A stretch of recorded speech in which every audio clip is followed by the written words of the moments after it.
жалгыз бой эненин жашаган жери квартирада жашайт экен. Айына 4000.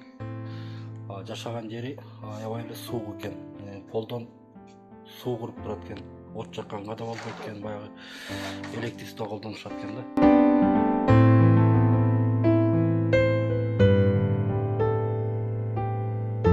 Мындай обогреватель колдонушат экен.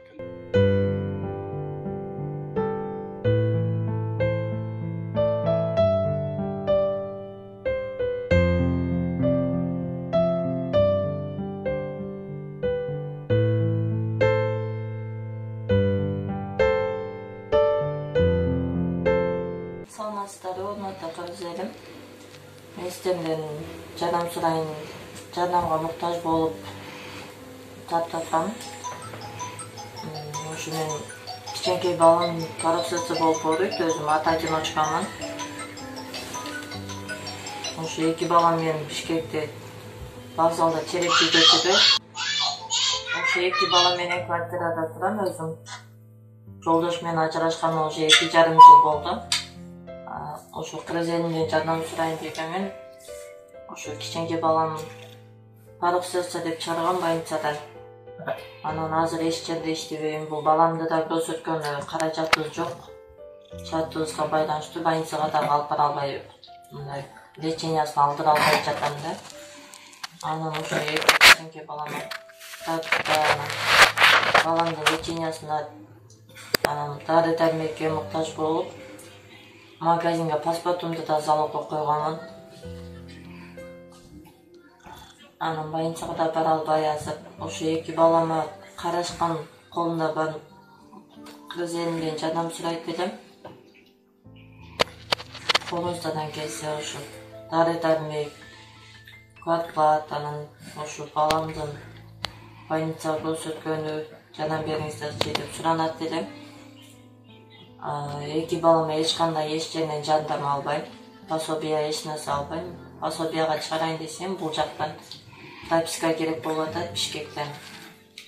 Бул жакта пропискабыз жок, биздики Ошто турат. Ошто пропискабыз. Бул жакка пропискага туралы десек, үйдүн ээси бизге айына 1000 сомдон бересиң, анан тургузабыз деп ошентип айтып атышат. Бирок өзү бир балага 800 сомдон чыгарабыз пособияны, если пропискам болсо деп атат. Бирок биздин пропискабыз жоктугуна байланыштуу эч жерден эч кандай жардам албайбыз. Кээде подработкага чыгып эптеп нан таап жейбиз. Бишкекте квартирада турам өзүм. Квартплат төлөгөнү дагы кээде квартплатты төлөй албай калам. Мындай квартплат төлөгөн акчабыз жок азыр. Уже 2 ай болду, экинчи ай болуп атат. 2 айдан бери бере элемин да квартплатты. Айына 4000ден турам квартирада.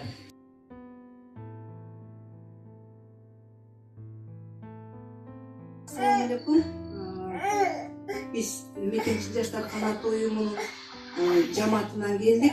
Азыр Айзат кызыбыздын үйүндө отурабыз. Эки баласы менен условиясы жок суук үйдө отурат экен.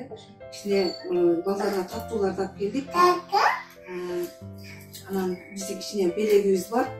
Мекенчил жаштар канаты жөнөткөн акчаны ушу Айзат кызыбызга тапшырып койдук.